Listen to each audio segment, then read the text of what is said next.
House that still smells like the woman you lost 3 years ago. It is 5:47 in the morning. The sky is barely grey, and someone knocks on your door so softly, so carefully, that for a moment you think you imagined it. I did not imagine it. She was standing on my front step in the same clothes she had worn the night before, her eyes swollen and her bottom lip cracked at the corner. She did not say anything dramatic. She did not collapse. She just looked at me and said, "I didn't know where else to go." And something inside me went completely still. Not broken, still. The way a man goes still when he has stopped feeling and started thinking. That stillness is something I learned a long time ago. In 34 years of family law, you learn that the moment panic leaves the room is the moment you become dangerous. She did not know that yet. She was about to find out. Before the story gets darker, like this video, subscribe to the channel and tell me in the comments what city you are watching from, because betrayal does not always come from strangers. Sometimes it sits at your kitchen table, calls you Grandpa, and waits for you to stop breathing. My name is Arthur Mead. I am 67 years old and I spent 34 years practicing family law in Portland, Oregon. I did not come from money or connections. My father worked the docks. My mother cleaned offices on weekends to keep the lights on. I put myself through law school on loans and overnight shifts at a shipping warehouse, and I graduated with sore hands and a stubborn streak that never fully left me. I built a practice from nothing. 34 years of depositions, hearings, custody battles, restraining orders, cases where people had been worn down so slowly they had forgotten what it felt like to have rights. I handled every one of them as though they were my own family, because the law is only useful if someone is willing to use it.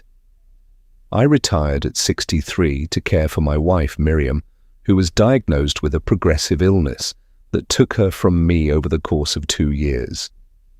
I do not regret a single day I spent beside her. I only wish there had been more of them. After she passed, I kept the house, kept the garden she loved, and kept to myself more than I probably should have. I have a daughter, Claire, 41, who lives in Boise with her husband, and I have a granddaughter named Sophie. Sophie is 27 years old.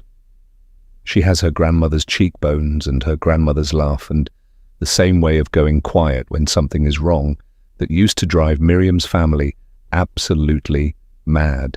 She means the world to me. She always has. Sophie married a man named Brendan 2 years ago.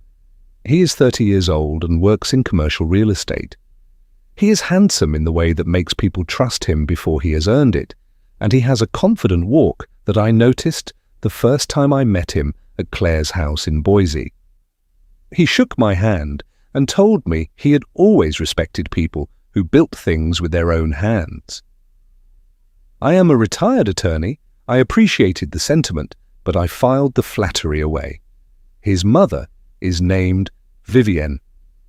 She is 58, sharp-featured, and has the particular energy of a woman who has spent decades making other people feel slightly less than welcome in their own spaces.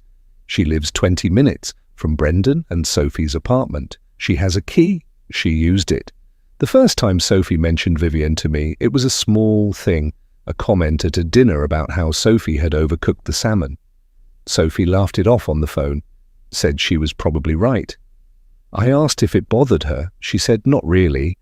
I did not say what I was already thinking. It was too soon. And she was happy.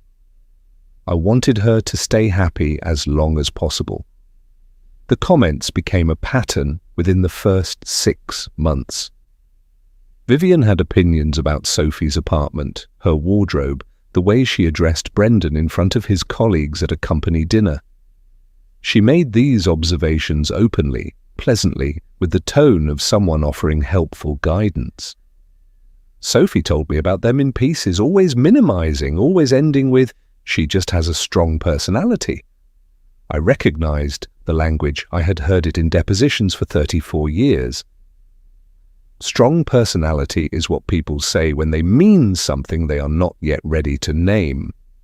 The second incident that stayed with me was at Brendan's birthday dinner, 6 months into the marriage. Vivian had planned the evening herself and made clear to Sophie, through Brendan, that her job was to show up and look appreciative. Sophie had spent a week finding a gift she thought Brendan would genuinely love, a first edition copy of a book he'd mentioned once in passing.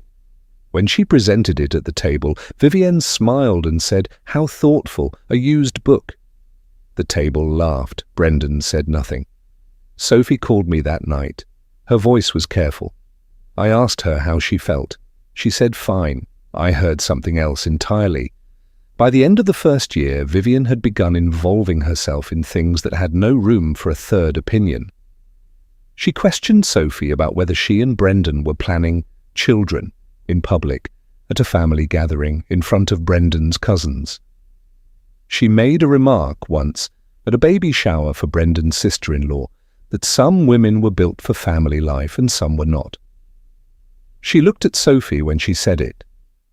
Brendan each time said his mother was nervous around new people, that she meant well, that Sophie was reading too much into it. Sophie started apologizing. That was what frightened me, not the behavior, but that Sophie had started bending herself into a shape that might make Vivian less interested in breaking her.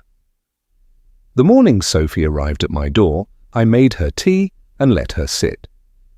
When she was ready, she told me everything in the order it happened. The year of small cruelties. The dinner where Vivian had questioned whether Sophie's family background was the reason she struggled to connect with Brendan's circle. The voicemail left at 11 at night, 3 weeks prior. That I will not repeat here, but that had made Sophie press delete 4 times before she finally screenshotted it and told no one. Then she told me what had happened the evening before. Vivian had come to their apartment uninvited. Brendan had let her in. There was a disagreement, the details of which Sophie described precisely, and without exaggeration, the way people do when they have rehearsed a story because they want to be believed. At some point, when Sophie had asked Vivian to lower her voice, Vivian had grabbed Sophie's wrist and told her that she had no right to speak to her that way in her son's home. Sophie had pulled back. She had caught the corner of the door frame. Brendan had watched. He had not moved. When Sophie finished telling me this, she looked down at her tea. I looked at my granddaughter's face. Then I said, "I need to make a call." She looked up. "To who?" "Someone who handles this kind of thing," I said. "Are you hungry?" What Sophie did not know, what I had never mentioned because it never came up, and because I am not a man who leads with credentials, is that I spent 34 years practicing family law with a specialty in civil harassment and protective order litigation. I was considered one of the better practitioners in the Pacific Northwest before I retired. I still know every relevant statute in Oregon. I still know exactly what qualifies as a pattern of abuse under civil law, and I still know people.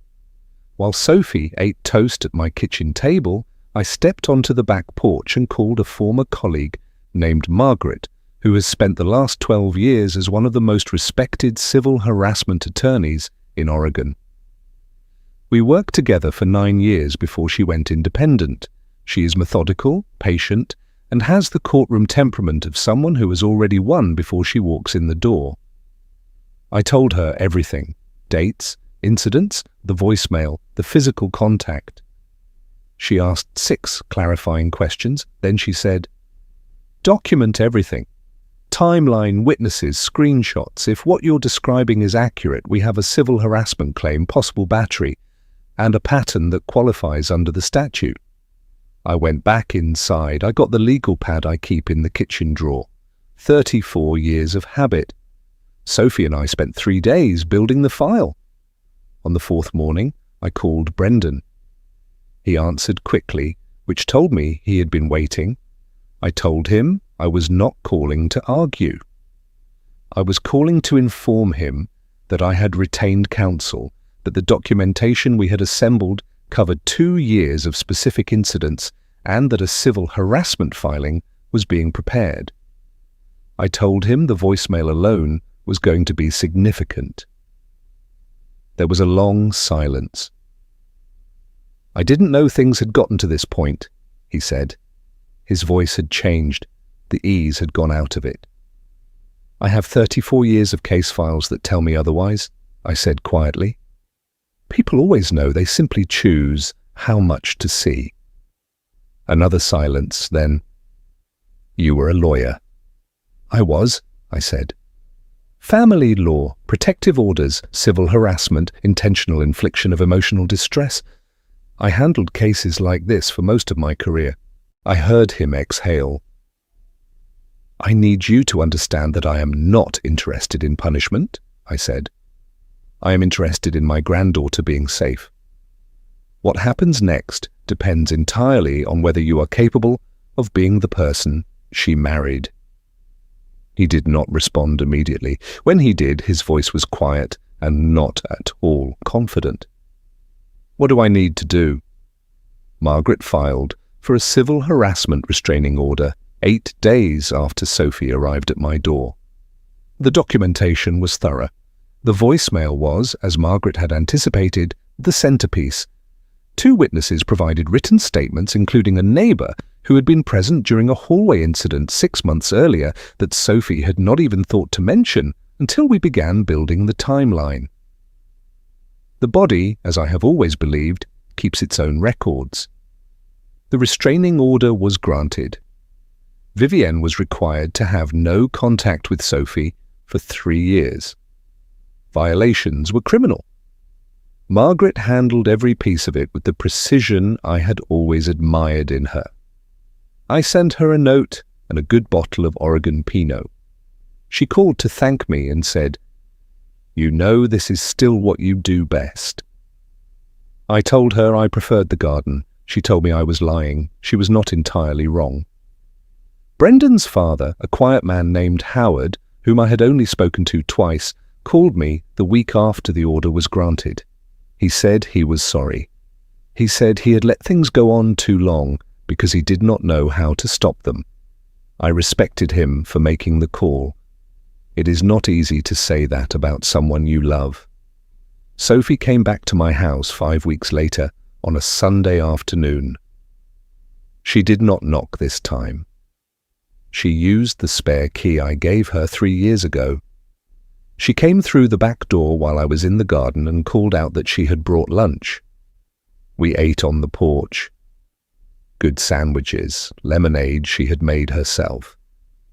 At some point she put down her glass and said, "Why didn't you tell me all those years? Why didn't you tell me you were a lawyer?" I thought about how to answer. "Because you were building your life," I said.